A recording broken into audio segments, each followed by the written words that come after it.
This is Mr. Rio here, and I'm just going to do a crash course in iMovie.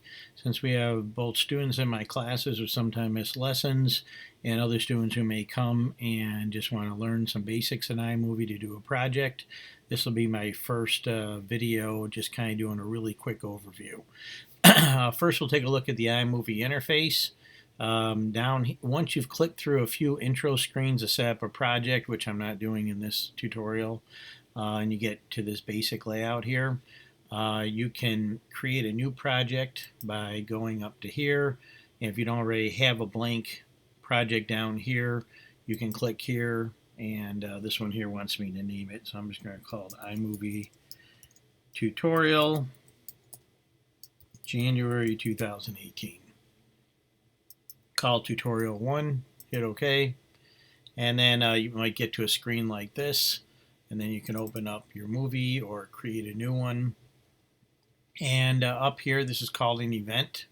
Events are, I have a lot of events over here, as you can see on the left. This is just various types of video that you've imported and stored and gave a name to. When you go to import video, you can click up here in the little down button to import. You can import from a SD card. If I plugged one in, it would appear up here.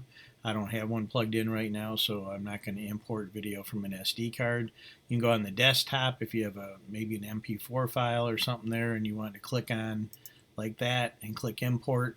Now when you go to import, if you just hit import and don't pay any attention up here, it'll go to some event, maybe one you don't want it to go to.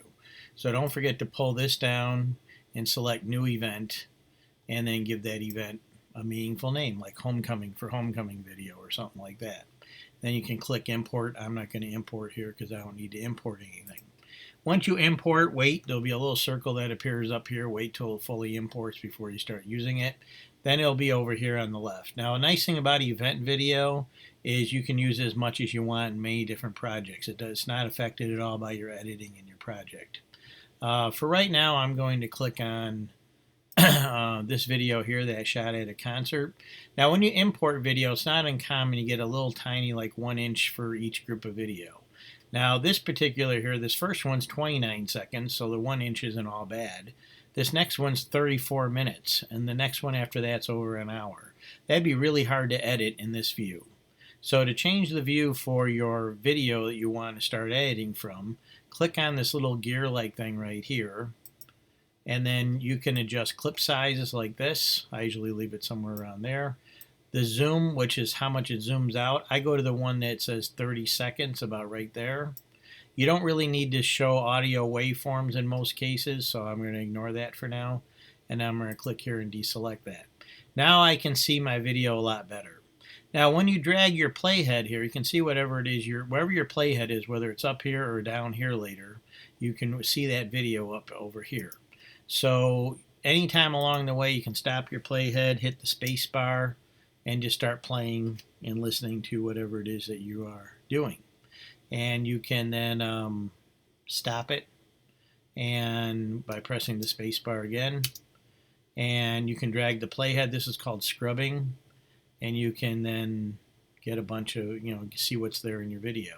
Now the most common things you need to know how to do at the beginning is just select clips and edit them.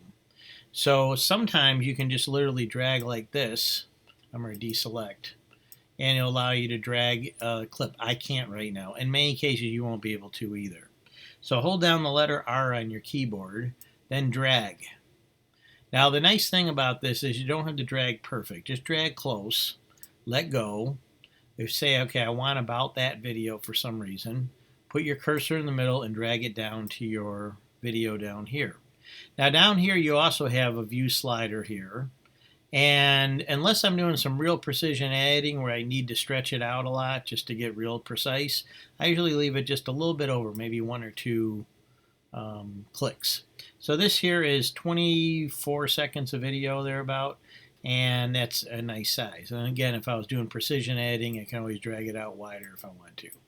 Okay, and I can do this over and over. I can hold down the letter R, select some video here, bring it down, go up here, hold down the letter R, select some video, bring it down, and so forth. Okay, I can go wherever I want, select video, bring it down. I can move these in different order. I can just drag it any order I want. And then the best part for editing is once you get down here onto your clip, you can slide to edit on either side. And as long as there's still video there that exists to the left or the right, it'll allow you to keep going until there's no more video in that clip. So that's one of the ways you can edit your clips as far as what you want. Now let's say you got a clip like this and you want part of this here and part of this here but not together. You want to maybe move part of it over there and leave some over here in the middle. You can put your cursor right in the middle wherever you think is in between. Click, make sure your playhead's there. Do a right click, do a split, and you can split your clip. Now you can take part of your clip and move it someplace else. And then whatever's left there you can edit just the normal way like this. Okay, so that's a common way. Now another way you can edit is do in points and out points. Say I want to start right there. I can press the letter I on my keyboard, and wherever my playhead is on my up here in the event, it'll start an input. Then I can go along here, see where I want it to end. Maybe I want it to end right there. I can press O, the letter O, and it'll make an output. And that style of editing, inputs and outputs, are used a lot in other software. So I can drag this here down, put it wherever you want, and that's another way you can select. And then once it's here, of course, you can drag it and edit it however you like. Audio, there's a slider here you can drag up and down. It starts at 100%. You can go below 100% or above 100%. My preference is to click on here and go up here. And there's an audio button right there. And you can drag a slider here a little more precise and adjust your audio. I'll come back to audio in a little bit. Titles. This is just a crash course. I'm going to click here on titles. And you can just click any title, drag down like that. By default, it's probably at 4 seconds. You can come up here and put, this is practice. Put my title. And then I'll put January 6, 2018, or 19. Okay, now on this title, I can highlight this. I can make it bold. I can click here and change the color. And I can add an outline. I usually don't use italic. I can change the font. I'm going to close out the color here. Okay. I can change the size. I can change the font and do whatever I like. So you got font, size, and different titles will allow some different options. So they may not all allow the same options. Then I usually, even though you can sometimes skip this, it works okay. I usually click this here, the little apply button there, and do that. Now you can also click here and drag whatever. I usually use the lower third. Usually the ones that say lower third are for putting over video. So you can drag down on top of a video clip. You can make it a little longer, shorter. That's how you adjust the length of it. Same with this one. And that's when you edit it, you have to click up on here, double click. And now let's put in here some text. Now, just because there's somewhere here, it says title text here, you don't have to use it. If you got something you want to put there, great. If you don't, you can just delete it. And of course, you can click up here and edit this however you want. You want a different size, different color, different font. You do all that up here and apply it. You can center it, whatever you want. So that's a crash intro there. Transitions. This goes in between or at the end of clips. I use cross dissolve sometime. I'm just dragging these down. By default, they're a second long. They can be edited. Here's a fade to black I use often at the end or right after a title. I put in a fade to black. You can use other ones. You can use a spin out. It looks something like this. Okay, so that's going to just spin out here a little bit. And, you know, if there's any of these you put in, you decide you don't like, you can click on it, delete it, and try a different one. So these are the transitions. So once you've edited this, and then like I said, under audio here, if you've got access to music in iTunes, there's built-in sound effects. Anything that you like, here's some music here. You can click on this. I'll click on the longer one. I'll drag it down. And you can put it in here. You can adjust the volume on it. You can also adjust the volume up in these clips here. You can move it around. If you want to put in more than once and it's not very long, you can click on it, copy it, move your playhead somewhere else, paste it in, and bring it in multiple times. And you can listen to it and mix however you want. So like I said, this video purpose is just a really crash course on doing the basics, the most common things that you do.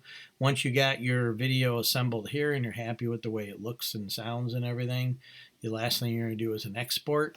So go up here in the very top corner, click on where it says share.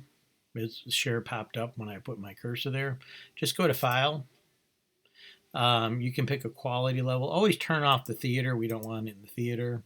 If you got 1080p quality and you can do that, go for it. If you want to do something 720p, that's still high def, or 540, which looks good, but it's not high def. I usually do at least 720p. Often I do 1080p. So for this one here, I'm just going to do 1080p, just practice. I leave everything else on there. I hit next. Now, it's asking me where I want to save. Desktop is great. I'm going to click this here and expand this. I'll give it a name. I'll give it my iMovie tutorial. I guess that's okay. It'll add the MP4 to it. I'm going to save it to the desktop and hit save. And then a little circle appears that you can see the, don't do anything else in iMovie or anything heavy duty on your computer while it's exporting. It's creating the movie now. It's rendering it. You can click on here and it'll show you about how long it thinks it's going to be. For some reason this is saying now it's down to 2 minutes. Okay, I'm not going to leave this here running the entire time. That's down to only a minute. So in short, if I wanted to go make another movie, I can click on projects, go to projects, and I shouldn't really do it while it's exporting, but I think it'll be okay. I can click on a different one I've already been working on, or I can create a new one. When you go to create a new one, it's going to give you an option of a movie or a trailer. Just do movie. Trailer is another thing you can look up some other time. If I click on media, it's just going to show me my different events. I usually don't go into that mode. So I'll go back to projects. The theater, if anyone's curious, that's if you had your own iTunes account and you wanted to host stuff up in your iCloud account. But most people at school are not doing that. So I'm going to go back to projects. I'll go back to the one that we got open right now. I'll double click that. Now I'm back to it. I can edit it further. Of course, not when I'm exporting, but once done exporting, I can continue editing it. And that's pretty much it. You don't have to hit save in iMovie. It'll save automatically. When this completely ends up here, you see the little circle here. When it completely goes away, don't go use it right away. Usually it takes another 30 seconds or minute and a little thing will pop up saying that the share is successful. Wait for that to happen. That's highly recommended. Otherwise, you might try to use your video before it's done rendering, and that might be a problem. Other than that, have fun with iMovie. It's easy to use. It's fun to use. They have a version of it for iPhone. They have a version of it for the iPad. It's a Mac-only software, so you can't use it in Windows. It comes free on every Mac. The version for iPad and iPhone are free, but they're not as good as the one for the Mac. They don't have as many features. But enjoy. It's a great software, and I'll be making other videos. There's my little share successful. I'm just going to hit close. I'm going to quit iMovie. I don't need this open right now. And then I'm going to go on to my desktop here and take a look at my video right now after iMovie quits. So good luck.